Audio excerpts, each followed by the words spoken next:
singers.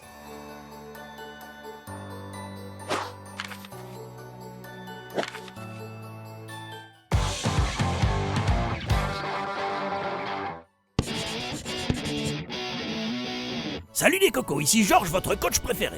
Le langage des signes a été initié à la fin du XVIIIe siècle par l'abbé de l'Épée, qui a dédié toute sa vie à venir en aide aux sourds-muets. Il leur a permis de trouver un langage unique capable de se passer de mots. Bravo, monsieur l'abbé. Marc a aussi trouvé un moyen unique pour exprimer ses sentiments. Il est amoureux de Juliette, qui vient juste de se marier à son meilleur ami, et va tenter de lui dire son amour une dernière fois. Allez, exprime-toi, Marc, on t'écoute. Enfin, presque.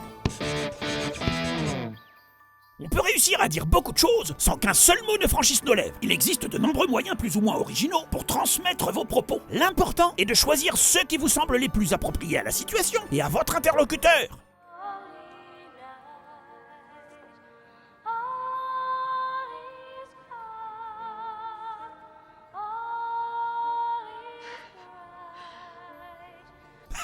Très drôle, Marc! Bonne entrée en matière, vous avez vu? Texte, musique, photo, tout a été choisi avec soin pour rester dans l'ambiance festive de Noël et pour que Juliette se sente à l'aise. Elle est maintenant prête à entendre ce qu'il a à lui dire, ou plutôt voir ce qu'il a à lui montrer.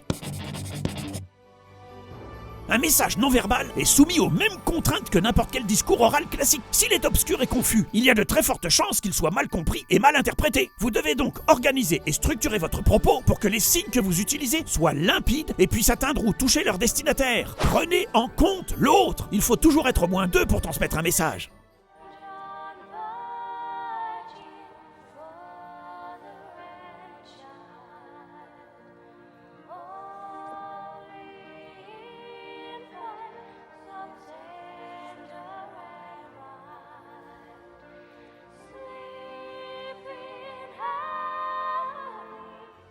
Oh, c'est trop touchant. Mon petit cœur risque de fondre à ce rythme-là. Ici, le message de Marc est simple, net et précis. C'est Noël, donc je dis la vérité. Et donc je la trouve parfaite.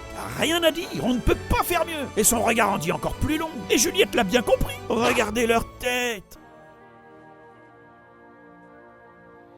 Tu es parfaite pour moi, et donc je t'aime. Oh, voilà, ça y est, mon petit cœur a fondu. Alors si vous voulez vous aussi vous exprimer aussi bien que Marc sans ouvrir la bouche, n'oubliez pas de choisir des moyens d'expression adaptés et d'être organisé et précis dans votre propos. Vous l'avez vu, on peut transmettre beaucoup d'émotions et d'informations sans les mots. Si votre gorge se bloque, essayez cette méthode. Je ne sais toujours pas. Elle l'aime ou pas ?